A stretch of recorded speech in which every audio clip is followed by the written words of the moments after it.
Pada musim 1993 dan 1994, posisi penjaga gawang utama Ajax sudah diberikan kepada Edwin van der Sar.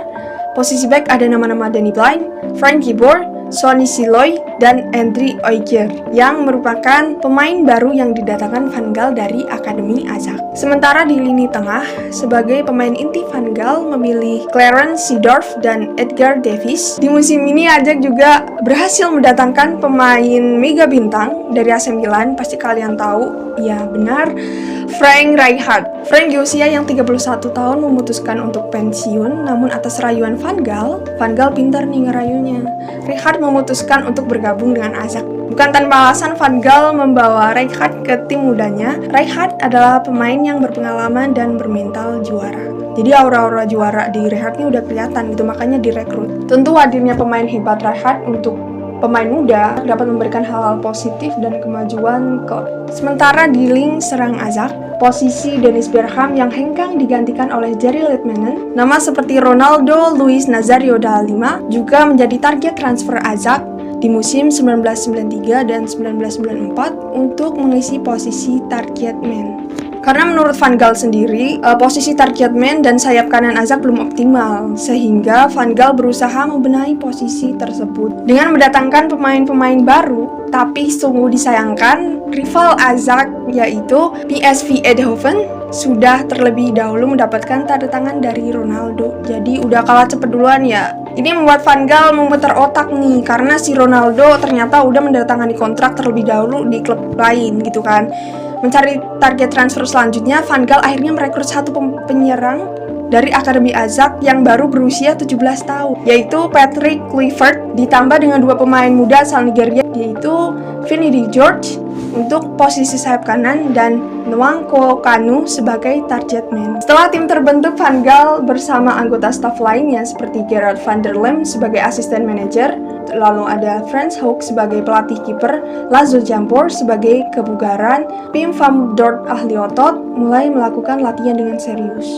Evaluasi dari setiap kesalahan selalu menjadi target perbaikan selanjutnya. Sebagai klub yang mengusung permainan total football yang memaksimalkan ruang dan fleksibilitas, tentu stamina dari setiap pemain harus benar-benar kuat. Ini membuat para pemain muda Ajax harus menambah latihan fisik secara intensif, sehingga pemain muda Ajax benar-benar menghabiskan waktu mereka untuk berlatih sepak bola. Hasil dari latihan tersebut, Van Gaal berhasil menemukan formasi 3-1-2-3 sebagai formasi total football modern yang mengandalkan kekuatan passing dan kekompakan tim sebagai kuncinya. Dilanjut dengan lini belakang, Van Gaal menempatkan 3 back yaitu Danny Blind, Frank de Boer, dan Michel Reijer. Di depan back ada nama Frank Rijkaard sebagai penyeimbang permainan tim. Di depan Rijkaard ada 2 gelandang muda yaitu David dan Seedorf, 2 pemain yang selalu berlari sepanjang pertandingan. Sebagai gelandang serang, Van Gaal memberikan kepercayaan kepada Jari Littmanen, sementara di sayap kiri ada Overmars dan sayap kanan ada Vinny de George.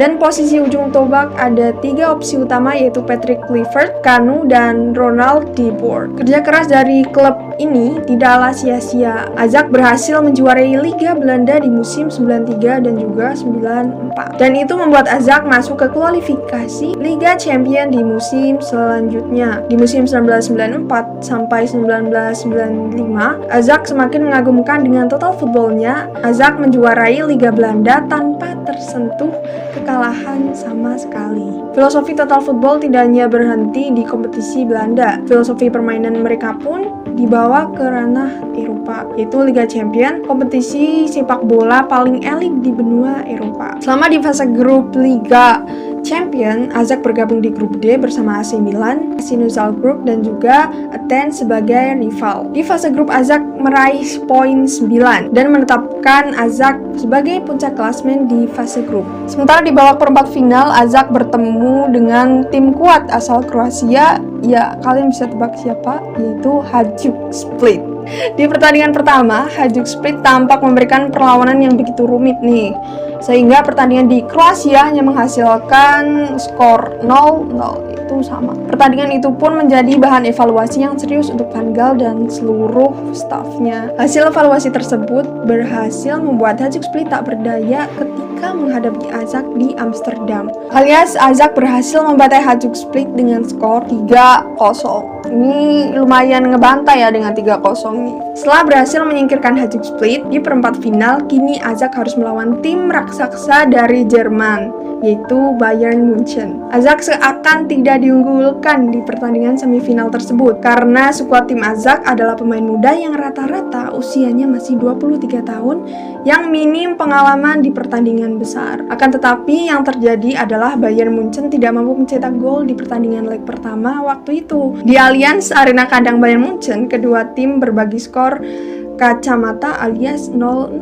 Tanggal 19 April 1995, di Amsterdam, arena pertandingan leg kedua semifinal Liga Champions antara Azak melawan Bayern Munchen berlangsung. Pertandingan berlangsung sangat menarik karena baru menit ke-12 Jerry Litmanen berhasil mencetak gol dengan sundulannya memanfaatkan umpan silang dari Frank de Boer. Gol tersebut membuat Bayern Munchen semakin agresif untuk menyerbu pertahanan Azak dan gol pun berhasil diciptakan. Marcel Wierzek setelah mendapatkan umpan dari Mehmet School, skor 1-1 ini membuat Azak dalam tekanan karena pertandingan ini berakhir dengan skor 1-1, maka Azak dipastikan gagal. Melangkah ke final karena kalah gol away dari Munchen, namun kekhawatiran Azak tidak berlangsung lama. Berselang 5 menit, Vinny de George kembali mencetak gol melalui tembakan keras dari luar kotak penalti. Dan menjelang babak pertama usai, sebuah sepak pojok untuk Azak menghasilkan tambahan gol. Dia adalah Frank de Boer yang mengubah skor menjadi 3-1. Ada cerita menarik di gol ketiga Azak ini, yaitu cerita tentang Louis van Gaal dan Frank de Boer ketika musim 1993 dan 1994 di tempat latihan. Van Gaal memberikan penawaran kepada para pemain. Penawaran itu berisi usulan daripada pemain tentang pola latihan apa yang bisa membuat tim semakin maju. Lalu Frank de Boer memberi usulan kalau tim ini harus memanfaatkan sepak pojok agar peluang mencetak gol lebih banyak. Sejak saat itu, usulan Frank de Boer diterima oleh Van Gaal dan para pemain Azak membuat pola gerakan yang berbeda di setiap sepak pojoknya. Latihan tersebut membuahkan hasil yang memuaskan. Salah satunya gol Frank de Boer ini, gol sepak pojok di semifinal Liga Champions. Babak kedua dimulai. Azak yang sudah unggul 3-1 tidak menurunkan serangannya. Sebagaimana karakter total football adalah pertahanan terbaik adalah menyerang. Hasilnya Jerry Litmanen kembali mencetak gol keempat untuk Azak waktu itu. Bayern Munchen sempat bangkit setelah Mehmet School mencetak gol di menit 77 untuk membuat skor menjadi 4-2. Sampai akhirnya Marc Overmars benar-benar harus membuat Bayern Munchen mengakui kekalahan atas Azak dengan mencetak gol di ujung pertandingan. Pertandingan berakhir dengan kemenangan Azak atas Bayern Munchen dengan skor 5-2 dan membuat Azak berhak atas satu tiket di final Liga Champions. Final Liga Champions pada tahun 24 Mei 1995 adalah pertandingan final kompetisi paling bergengsi di benua biru tersebut yang disaksikan hampir 50.000 penonton. Bayangkan itu seramai apa guys. Azak bertemu dengan sang juara bertahan yaitu AC Milan. AC Milan melangkah ke final setelah di semifinal AC Milan mengalahkan Paris Saint-Germain dengan skor 3-0. Pertandingan final itu diselenggarakan di Wina, Austria, tepatnya di Stadion Erzheppel. Meskipun Azak pernah mengalahkan AC Milan di fase grup, tapi setiap orang menyaksikan pertandingan itu pasti menjagokan kalau AC Milan akan dengan mudah mengalahkan Azak. Karena AC Milan waktu itu mempunyai skuad yang berkelas di segala lini dan mereka juga dilatih oleh pelatih jenius bernama Fabio Capello. Dengan kondisi tim yang demikian, tentu AC Milan sudah berada di atas angin untuk membawa trofi Liga Champions ke San Siro. Apalagi lawan mereka adalah Azak dengan skuad anak-anak muda yang rata-rata usianya 22 tahun yang minim pengalaman. Mungkin di sini alasan Van Gaal bisa kita terima ketika di musim 1994. Van Gaal meminta Frank Rijkaard yang ketika itu berusia 31 tahun untuk bergabung dengan Azak. Rijkaard berhasil memotivasi skuad muda Azak menjadi anak-anak muda bermental juara. Ketika pertandingan dimulai, sudah bisa kita duga AC Milan lah yang mendominasi pertandingan final itu. Peluang demi peluang AC Milan ciptakan, tapi dari peluang yang diciptakan selalu berakhir dengan kegagalan. Permainan AC Milan yang semakin agresif membuat stamina pemain Azak terkuras. Salah satunya Jerry Litmanen. Dan di menit 77 saat pertandingan masih skor 0-0, Jerry Litmanen keluar dan digantikan oleh Patrick Kluivert. Ini membuat kondisi penyerang Azak cukup dipertanyakan ketajamannya. karena Jerry Letmanen yang saat itu menjadi pemain paling produktif Azak dengan mengoleksi 6 gol di Liga Champion malah digantikan oleh Patrick Kluivert, seorang bocah yang berusia 18 tahun. Kluivert benar-benar sadar tentang kondisi tim saat itu yang selalu berada di bawah tekanan pemain AC Milan. Ditambah Jerry Letmanen yang keluar dan digantikan oleh dirinya yang sama sekali tidak diperhitungkan ketajamannya sebagai seorang striker. Kluivert saat itu benar-benar memanfaatkan kepercayaan pelatihnya. Dia berlari mencari ruang kosong sepanjang pertandingan untuk menciptakan peluang untuk Azak. Dan keajaiban pun terjadi ketika Marc Overmars memberikan operan ke Edgar Davids dan operan itu diteruskan ke Rijkaard, dan Rijkaard dalam pandangan matanya mencari rekan satu timnya untuk diberi umpan terakhir. Dalam pandangan Rijkaard, dia menemukan bocah berusia 18 tahun sedang meminta operan. Dia adalah Patrick Kluivert. Dia mendapatkan operan dari Rijkaard dan boom!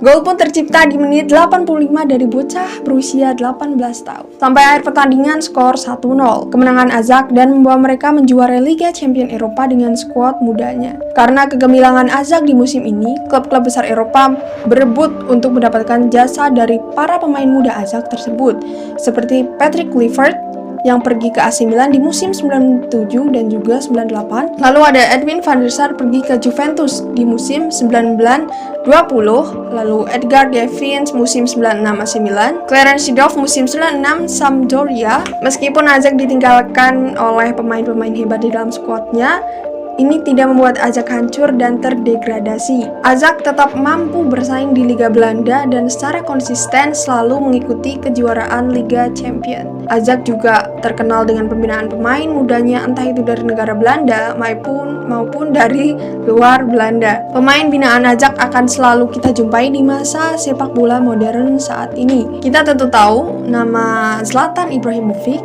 Luis Suarez, Christian Eriksen adalah pemain bola berlabel bintang dengan prestasi yang luar biasa. Menurut Edwin van der Sar, mantan pemain Azak dan sekarang menjabat sebagai CEO Azak, mengatakan pemain Azak dibukakan pintu yang lebar untuk berkarir di luar Azak. Karena itu adalah sesuatu yang sudah dilakukan Azak sejak dahulu. Hasil penjualan pemain ini tidak digunakan Azak untuk membeli pemain bagus. Tidak. Azak memanfaatkan dana transfer tersebut untuk membangun fasilitas akademinya menjadi lebih baik. Itu alasan kenapa meskipun Azak ditinggalkan oleh Van der Beek, Hakim Ziyech, De Ligt, dan Frenkie de Jong tetap bisa bersaing di Eropa. Azak selalu punya pemain pengganti yang tidak kalah kualitasnya dari akademinya. Sementara cara permainan tim Azak ini diadopsi oleh Pep Guardiola, seorang pelatih yang selalu memberikan gelar pada klub yang dilatihnya. Sebagaimana dulu Pep saat masih menjadi pemain di Barcelona, Pep juga dilatih oleh Johan Cruyff dengan total footballnya. Dan lihatlah hari ini ketika Pep menjadi seorang pelatih, gelar juara yang didapatkan berawal dari dikembangkannya total football yang ditemukan Cruyff dan Rinus Michels di AZ Amsterdam di tahun